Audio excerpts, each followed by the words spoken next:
Nabanna scholarship 2024-25 এই স্কলারশিপটা কিন্তু প্রত্যেক বছর রাজ্যের ছাত্রছাত্রীদের জন্য মুখ্যমন্ত্রীর ত্রাণ তহবিল থেকে দেওয়া হয় এবং এ বছরের Swami Vivekananda merit cum scholarship যেটি আগামী সেপ্টেম্বর মাসে শুরু হওয়ার কথা। তবে নবান্ন স্কলারশিপ কিন্তু ইতিমধ্যে শুরু হয়ে গেছে ছাত্রছাত্রীদের জন্য। এই ভিডিওতে যেমন আগের ভিডিওগুলোতেও বলেছি যে কত নম্বরের প্রয়োজন এই স্কলারশিপ পাওয়ার জন্য, কি কি ক্রাইটেরিয়ার প্রয়োজন, কি কি ডকুমেন্টস লাগবে সমস্তটাই জানাবো। কোন ওয়েবসাইটে গিয়ে অনলাইনে আবেদন, তোমাদের হার্ড কপি ফিল আপ করে নবান্নে গিয়ে কিন্তু দিয়ে আসতে হবে না, যেটা এর আগের বছরগুলোতে হতো। গত বছর থেকে এই নিয়ম চালু হয়েছে অনলাইনে আবেদন, সেটাও জানাবো কোন ওয়েবসাইটে গিয়ে আবেদন করতে পারবে। পাশাপাশি তোমাদেরকে এটাও জানাবো কত টাকা স্কলারশিপ দেবে। মূলত এই নবান্ন স্কলারশিপে বার্ষিক ছাত্রছাত্রীদের 10,000 টাকা পর্যন্ত কিন্তু সাপোর্ট করা হয়। সেই স্কলারশিপটা পাওয়ার জন্য মাধ্যমিক দেওয়ার পর থেকে ছাত্রছাত্রীরা কিন্তু এই স্কলারশিপের জন্য এলিজিবল হয়ে থাকে।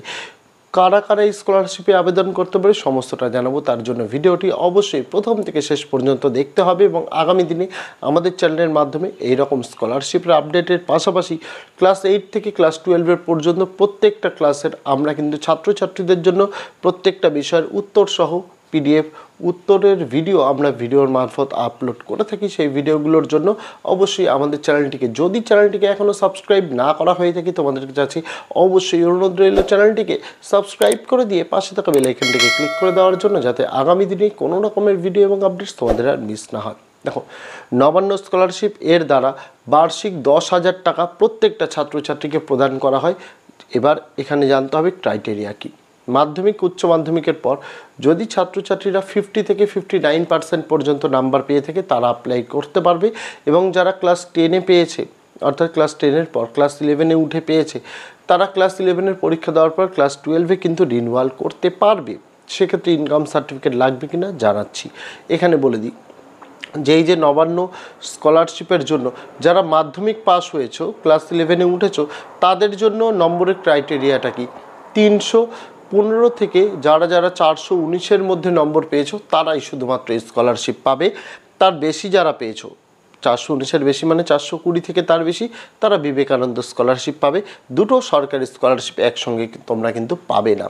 যারা বিবেকানন্দ পাচ্ছ তারা নবান্ন পাবে না, আর যারা বিবেকানন্দ পাচ্ছ না তাদের তো পাওয়ার কোনো সম্ভাবনাই নেই। তারা যদি 315 থেকে 419-এর মধ্যে নম্বর থাকে তারা নবান্ন স্কলারশিপ পাবে।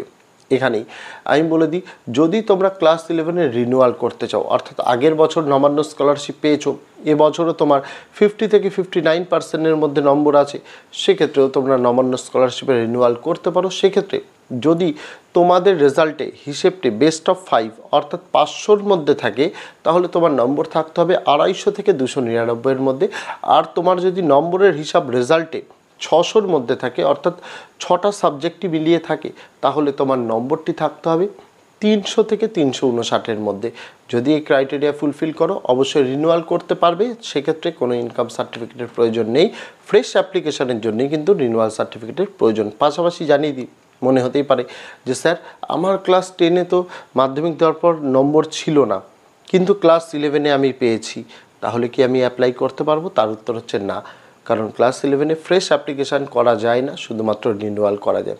এবার উচ্চ মাধ্যমিক যারা দিয়েছো তাদের জন্য একই ক্রাইটেরিয়া, 250 থেকে 299-এর মধ্যে যারা পেয়েছো তারা স্কলারশিপে আবেদন করতে পারবে, এবং যারা আবেদন করবে বার্ষিক 10,000 টাকার সাহায্য এই নবান্ন স্কলারশিপের মাধ্যমে পাবে। বিগত বছরগুলোতে আমরা দেখেছি যে অফলাইনে আবেদন করতে হতো, তারপরে সেটাকে নবান্নের পোস্ট অফিস মারফত বা স্পিড পোস্ট মারফত পাঠাতে হতো, কিন্তু গত বছর থেকে নিয়ম পরিবর্তন হয়েছে। একটি ওয়েবসাইট দেওয়া রয়েছে cmrf.wb.gov.in। এই ওয়েবসাইটে তোমরা গিয়ে অনলাইনে আবেদন জানাতে পারো। অনলাইনে আবেদনের ক্ষেত্রে কোনো রকম হার্ড কপি তোমাদের সেন্ড করতে হবে না। এটা বলে দিলাম অনলাইন অ্যাপ্লিকেশানের জন্য। এবার বলে দিই যারা আবেদন করবে কী কী ডকুমেন্টসের প্রয়োজন। সেটা তুমি মাধ্যমিক হও উচ্চ মাধ্যমিক হও, তবে রিনিউয়ালের ক্ষেত্রে কিন্তু এটা নয়। রিনিউয়ালের ক্ষেত্রে কী করতে হবে সেটা আমি বলছি।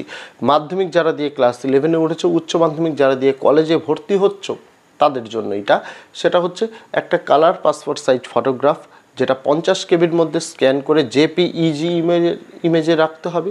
আর সই একটা সাদা কাগজে কালো অথবা নীল পেন দিয়ে সই করে 10 থেকে 20 কেবির মধ্যে তোমাদের আপলোড করতে হবে। পাশাপাশি যে ডকুমেন্টসগুলো রাখছে তুমি যদি মাধ্যমিক পরীক্ষা দিয়ে ক্লাস 11-এ ভর্তি হও সেক্ষেত্রে তোমার মাধ্যমিকের রেজাল্ট, মাধ্যমিকের অ্যাডমিট এগুলো লাগছে। ক্লাস 11-এ যে তুমি ভর্তি হচ্ছ তার অ্যাডমিশন স্লিপ, পাশাপাশি তোমার যেটা লাগছে পরিচয়পত্র হিসেবে তোমার আধার কার্ড লাগছে, পাশাপাশি তোমার যেটা লাগছে ব্যাংকের যে প্রথম পৃষ্ঠা যেখানে তোমার নিজস্ব নামে ব্যাংক অ্যাকাউন্ট কিন্তু থাকতে হবে, যেখানে তোমার নাম, ব্যাংকের account number, IFSC code, MICR code থাকবে, সেটা আপলোড করতে হবে। পাশাপাশি তোমাকে ইনকাম সার্টিফিকেট তোমাকে আপলোড করতে হবে, যেটা তোমার পরিবারের, অর্থাৎ তোমার গার্জেনের ইনকাম, বার্ষিক ইনকাম, বছরের ইনকাম 1,20,000 টাকা বা তার কম থাকতে হবে। এটার জন্য তোমাকে কিন্তু কী করতে হবে, একটা ইনকাম সার্টিফিকেট নিয়ে আসতে হবে। ইনকাম সার্টিফিকেটের জন্য যেটা এই স্কলারশিপের দপ্তর থেকে জানানো হয়েছে, যে কোনো গ্রুপ এ অফিসার অর্থাৎ WBCS অফিসারের কাছ থেকে সই করিয়ে স্ট্যাম্প মারিয়ে আনলে হবে। এক্সাম্পল স্বরূপ আমি জানাতে চাই, SDO, BDO এরকম অফিসার, যে কোনো WBRES officer, financial officer, executive officer এইরকম অফিসারের কাছ থেকে তোমরা সই করিয়ে স্ট্যাম্প মারিয়ে কিন্তু আনতে পারো। তবে এগুলো আনতে গেলেও তোমাদের কিন্তু কিছু কিছু ক্রাইটেরিয়া ফলো করতে হয়। তার কারণ প্রথমে কাউন্সিলরের কাছ থেকে ইনকাম সার্টিফিকেট নিতে হবে, তারপরে তোমাকে কি করতে হবে, MLA বা এমপির কাছ থেকে ইনকাম সার্টিফিকেট নিয়ে তোমাকে গ্রুপ এ অফিসারের কাছে যেতে হবে, তিনি ওই ফর্মটায় কিন্তু স্ট্যাম্প এবং সই মেরে দেবেন। পাশাপাশি যারা গ্রামের দিক থেকে বিলং করছো তাদের জন্য গ্রাম পঞ্চায়েতের থেকে ইনকাম সার্টিফিকেট নিয়ে SDO BDO অফিসারের কাছে গেলেই তারা কিন্তু দিয়ে দেবেন। SDO BDO অফিসার বলে নয়, যে কোনো গ্রুপে অফিসারের কাছ থেকেই তোমরা কিন্তু করাতে পারো, এটা তোমাদের বলে দিলাম। পাশাপাশি আরও একটা জিনিস এই স্কলারশিপে অতিরিক্ত লাগে, সেটা হচ্ছে রিকমেন্ডেশন লেটার। তোমার এরিয়ার MLA বা এমপির কাছ থেকে একটা রিকমেন্ডেশন লেটার নিতে হবে যে তুমি অমুক ক্লাসের ছাত্র, তোমার ঠিকানা এই, তুমি অমুক ওয়ার্ডের অন্তর্গত বা অমুক গ্রাম পঞ্চায়েতের অন্তর্গত, তুমি মেধাবী ছাত্র, তোমার বার্ষিক আয় মানে পরিবারের বার্ষিক আয় 1,20,000 টাকার কম, MLA বা MP রিকমেন্ড করছে তোমার এই স্কলারশিপটার জন্য, সেটা লিখে একটা সই স্ট্যাম্প দিয়ে তোমাকে নিতে হবে, সেটাও কিন্তু আপলোড করতে হবে। এইটা কিন্তু অতিরিক্ত অন্যান্য স্কলারশিপের থেকে।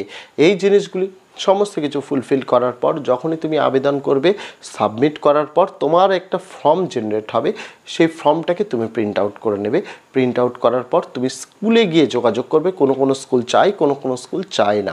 যদি কোনো স্কুল চায় সেক্ষেত্রে তোমাকে কি করতে হবে, সমস্ত ডকুমেন্টসগুলো স্কুলেও একবার জেরক্স কপি জমা করতে হবে।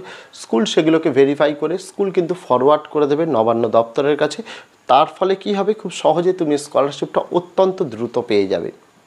এটা কিন্তু মেন জিনিস। আর যে স্কুল মানে জেনারেট করে না বা যে স্কুল ফরওয়ার্ড করে না, তাদের ক্ষেত্রে কিন্তু স্কলারশিপের টাকাটা পেতে অনেকটা বেশি সময় লাগে বা কেউ কিন্তু পায়ও না। এটা কিন্তু দেখা গেছে বিগত বছরগুলোতে। তবে এই স্কলারশিপ যখনই তুমি সাবমিট করবে, তোমার একটা অ্যাপ্লিকেশান আইডি জেনারেট হবে, যার দ্বারা পরবর্তীকালে তুমি ট্র্যাক অ্যাপ্লিকেশান করতে পারবে। অর্থাৎ যে ওয়েবসাইট থেকে তুমি আবেদন করছো সেই ওয়েবসাইটে কি অ্যাপ্লিকেশান ট্র্যাক করে তুমি দেখতে পাবে তোমার স্কলারশিপের বর্তমান পরিস্থিতি কীরকম। যখনই লেখা থাকবে স্কলারশিপ অ্যামাউন্ট ডিসবার্সড বলে, তার 10 থেকে 15 দিনের মধ্যেই তুমি তোমার ব্যাংকের অ্যাকাউন্টে সমস্ত স্কলারশিপের টাকাটা কিন্তু পেয়ে যাবে। আপাতত নবান্ন স্কলারশিপ চালু হয়ে গেছে, সেটাই তোমাদের জানানোর জন্য ভিডিওটা ছিল। তার পাশাপাশি সমস্ত পদ্ধতিটাও সংক্ষিপ্ত আকারে তোমাদের বলে দিলাম। কারোর যদি কোনো সন্দেহ থাকে বা কোনো রকম জিজ্ঞাসা থাকে, সেটা কমেন্ট করে জানাতে কিন্তু ভুলো না। তো দেখা হচ্ছে তোমাদের সঙ্গে আগামী দিন অন্য কোনো বিষয়ে, অন্য কোনো ভিডিও নিয়ে। ততদিন সকলে ভালো থেকো, সুস্থ থেকো।